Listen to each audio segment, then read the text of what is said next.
Okay, there are no secrets or surprises here. The title of this video tells you exactly what it is about, and I'm going to give you a proper, easy to follow explanation for it in this video. Now, if you know about this and you agree with it, it's because you understand it and because you've already done it. So here is a way for you to explain it to anybody that you have a discussion with. If you don't think you agree with it, I can only say it's because you don't understand it yet and you haven't tried it. So again, watch the video, take the science on board, please go and double check everything I say, look it up, cross-reference it and verify it, or just try it. Okay, so if you are doing sport on whatever level that is, 3 times a week, a spinning class at the gym, or whether you're a regular runner or a cyclist, or you go surfing, or whatever it is you do, long walks and hikes, understand how your body's energy system works and get this on board, what I'm going to tell you in this video, because it is absolutely incredible. And once I understood it and adopted it, it changed my entire relationship with my sport and my activity. It is revelationary. It's incredible. Welcome to SHAPEFIXER. I'm Andrew. I am over 60. Okay, so this applies to people of any age. And I have been a sort of elite level athlete on and off pretty much my whole life.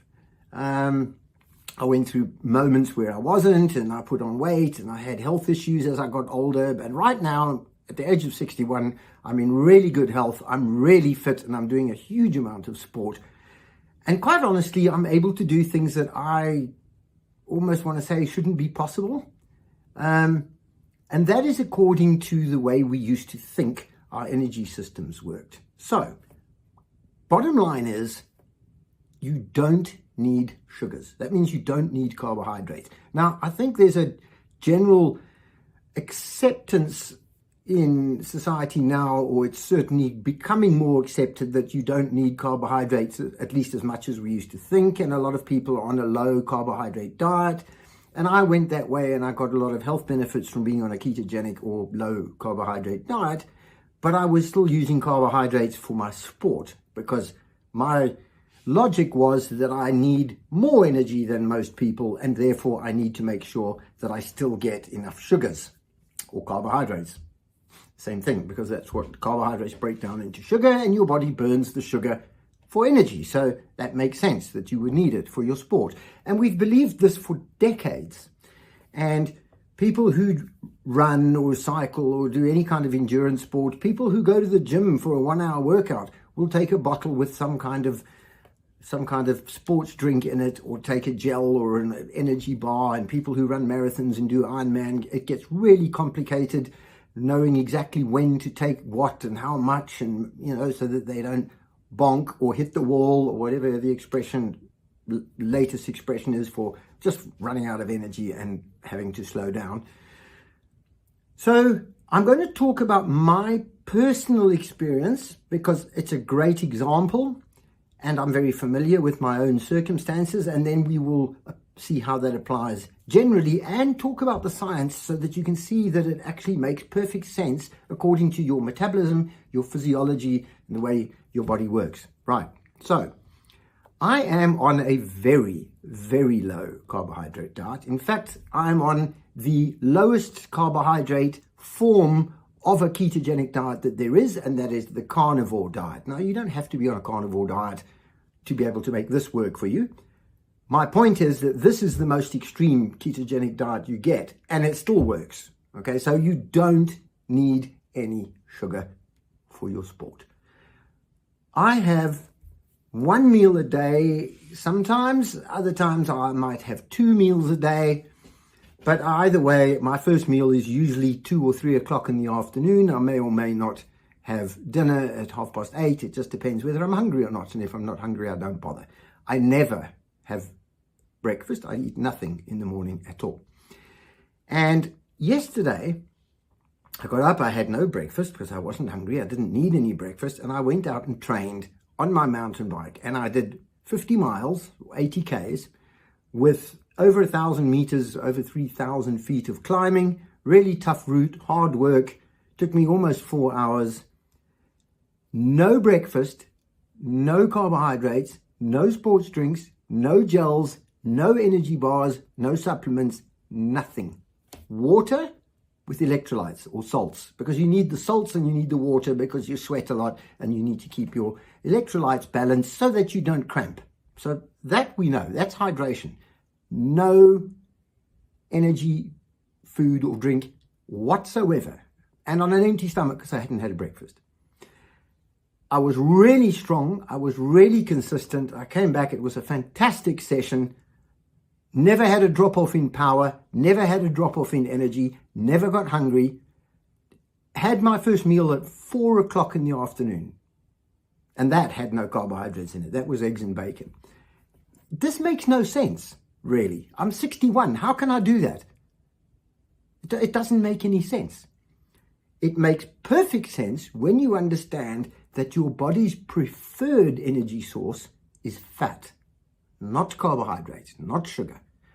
Sugar will burn because your body needs to get rid of it. Now, this isn't a video about sugar and the toxicity of sugar and why it's so bad for your health, though there are other videos about that. I'll link some of them down here somewhere.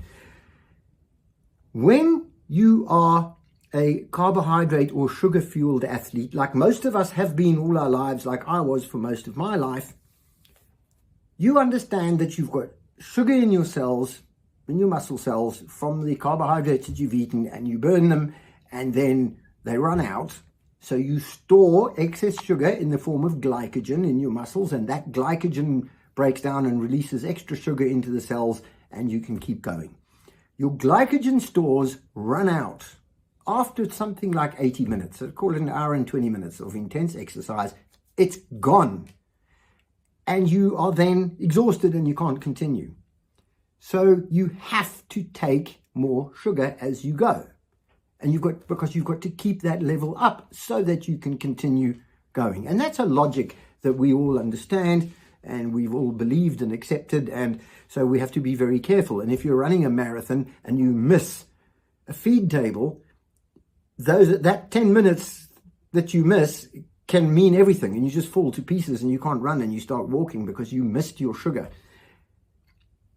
Glycogen, which is your store of sugar available for burning, depending on how much muscle you have and how fit you are, you have between 1,500 and 2,000 calories of energy available in that sugar that's in the glycogen. Okay, so let's say 2,000. That's your maximum store. You can carbo load the night before a marathon. You can fill your face with pasta. You will not have more than about 2,000 calories saved up in your muscles for burning. And once you burn through that, running your marathon the next day, then you are going to rely on what you are taking during the race. How do I go 4 hours really, really hard on a mountain bike with no breakfast and no carbs, and having had no carbs the day before and taking no energy bars or no supplements on the ride, and come back after 4 hours and still be strong and still be full of energy and still not be hungry? How do I do that? Because I'm burning fat. And you can't burn fat if you are used to burning sugar. So because you've got sugar in your system, your body will burn the sugar, and you need insulin in your blood, higher insulin in your blood to process the sugar, and that insulin is a block on fat burning. That's why you can't lose weight when you keep eating carbohydrates. Even if you're hungry, you just can't lose weight because you can't burn your body fat. Now, I'm not a fat person by any stretch of the imagination. According to the US Navy method of determining your body fat index, my body fat index is about 12. And in terms of their definitions, that's athletic, whatever that means. And according to my weight, if my body mass index is 12, I have about 9.5 kilograms of body fat. Now, I'm a very sporty, very fit, athletic person. I have no fat that you can see. I have a six-pack, but I have 9.5 kilograms of body fat somewhere in between the muscle fibers, or hidden away. I have 9.5 kilograms. Most people are more like 20% or 25 even. Even most active people have about 20% body fat. Anyway, I'm 12, 9.5 kilograms, 7,700 calories per kilogram means I have 73,000 calories available that I can burn at a moment's notice. I can access my body fat because I don't eat carbohydrates. So my body just burns fat all the time. And I have a high-fat diet because a ketogenic diet should be a high-fat diet. So I keep my body fat at the level that it needs to be. 73,000 calories I can burn before I get tired. If you're a sugar burner, you can burn 2,000. Then your glycogen is finished and you fall to bits because you can't burn your body fat. 2,000 against 73,000. And that is for a fit, slim person. If I just put on 6 pounds of body fat, which you would hardly notice it, I would just about double those reserves and I would have closer to 100,000 calories. So I can just go.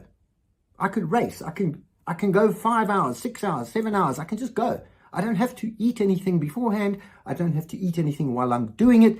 The body fat is there. It will just burn and I don't get tired. And the amazing thing about doing this is, A, it's stable. So I don't run the risk while I'm doing my sport of having energy spikes up and down that I have to keep managing with microdosing gels and rubbish. Clearly, it saves me the money.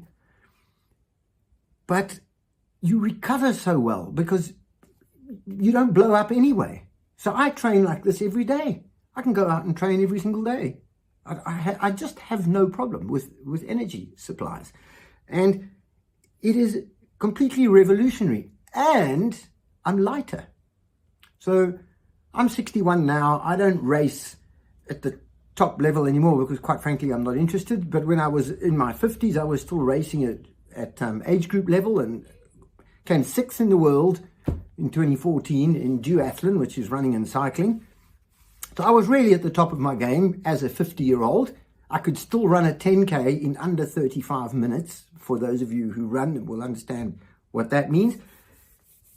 But I weighed 78 kilograms and now I'm 75. So I was as fit as I was and as competitive as I was, I could have been lighter. I just didn't realize it because I was basing my diet and my fueling around carbohydrates because I really thought without carbohydrates I wouldn't be able to perform. So it's absolutely incredible. And if you are doing sport, you probably owe it to yourself to try.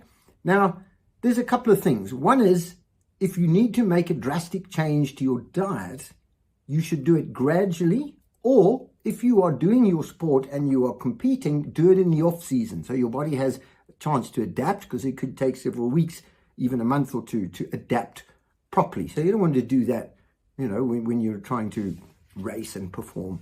You do it some other part of the year.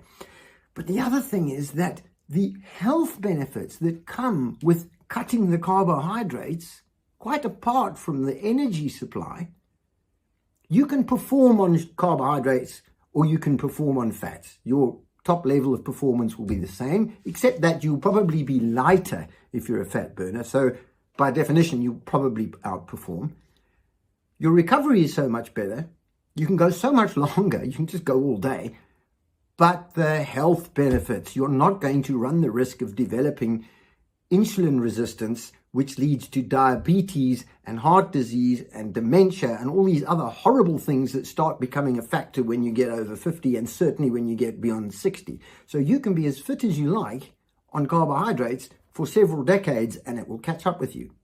And people will tell you, oh, you see, you're just getting old now. No, you're not. You're sick because you've been on the carbohydrates too long. So get off them. You don't need them. You work very well without them. It is absolutely going to revolutionize the way you understand your own body, even if you've been doing sport your whole life. Because trust me, I've been doing sport my whole life, and I wish I'd known when I was younger what I now understand, and I wish I'd done what I'm doing now, because I feel like Superman, honestly, and I'm 61. It's just incredible. This is what you need to try. Right, I hope that's given you something to think about, and please subscribe to our channel, and we've got lots more videos. I'm going to link this to a exercise playlist where I've got other videos more about sugar, the harmful effects of sugar, why you can't lose weight when you're eating carbohydrates, and why saturated fat is actually good for you and perfectly safe, and why you don't need to worry about your cholesterol. And there's videos there about health issues related to your diet and to getting older. Thank you very much for your time, and please stick around, subscribe to the channel so that you don't miss any of our content. Oh hey, one last thing before you go. If you enjoyed this video and you get value from our videos, you should consider becoming a member of the SHAPEFIXER Club for additional content and further benefits. Just click the join button below this video to find out what that's all about. It would be great to have you on board.